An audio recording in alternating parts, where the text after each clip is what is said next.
There's a couple inches of water, and as we were assessing the damage here on this street, we also noticed that a tree fell down. The water level started to rise higher than ankle deep earlier this morning on Hazard Road, and residents say they expect this to happen. Been in between the Valero station and the Northgate apartments right behind me. Chief Jimmy Broussard tells us that this situation could have been avoided.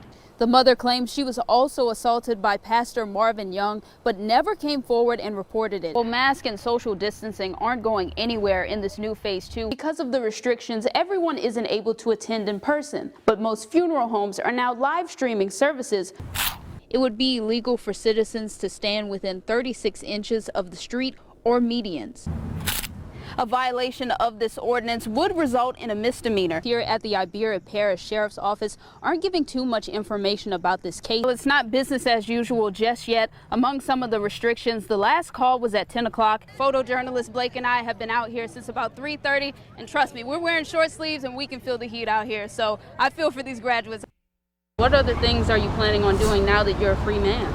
Oh, well, I have plans. I would really like to get my CDL and start driving trucks, but I'm going to be, like I say, helping kids and, you know, people that have addiction, and, you know, just that's my bottom line, to try to help anybody I can. Derek Harris's life changed forever after serving during Desert Storm. He says he returned to Abbeville with PTSD and turned to drugs. I wasn't exactly myself because the drugs had took over, and I was, I'm an addict, a recovering addict, but I was an addict at the time, and, you know, it was bad.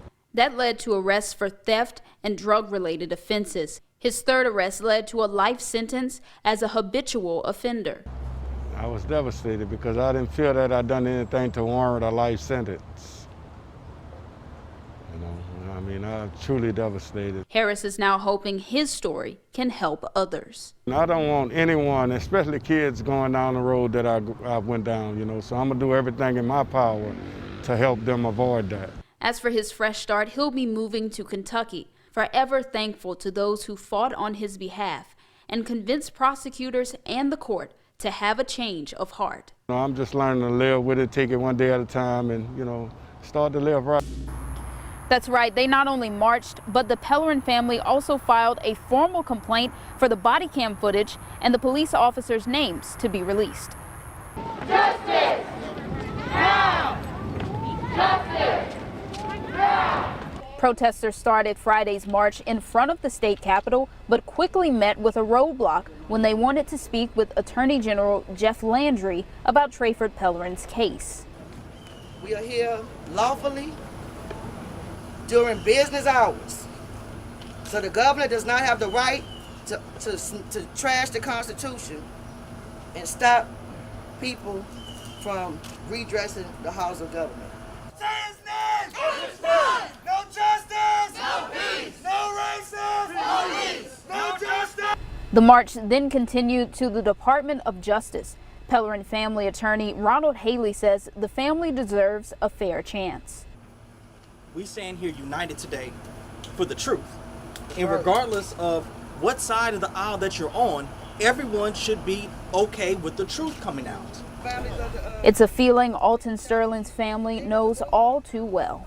I'm just tired. It's been 4 years now and nothing's happened that I don't even talk about, but we just need justice, that's all. Which one? Which one? Which one? Family members and activists say they will continue to come back for as long as it takes. In Baton Rouge, Eman Boyd, KATC TV3. Nell Stigger is just happy to add just a little bit of positivity to a community that has lost so much. Oh, there it goes. Yeah, there it went. It's meant to collect information that goes into the forecast. Weather balloons, while a device called a radiosonde is always attached to the balloon to monitor weather conditions, Stigger decided to add something else, doing her part to help raise spirits. Something that would be like, oh, this is kind of joyful, something that would be a message of positivity, something that would just make my day. So I wanted other people to have their days made by radiosondes if they found them. She writes thoughtful messages on each one before releasing it into the sky in hopes that someone will find it, sending messages of hope in a community that is still devastated by the storms. You're used to seeing pictures and videos from other places like this. I've never seen this in real life. There's still damage and debris pretty much everywhere you go.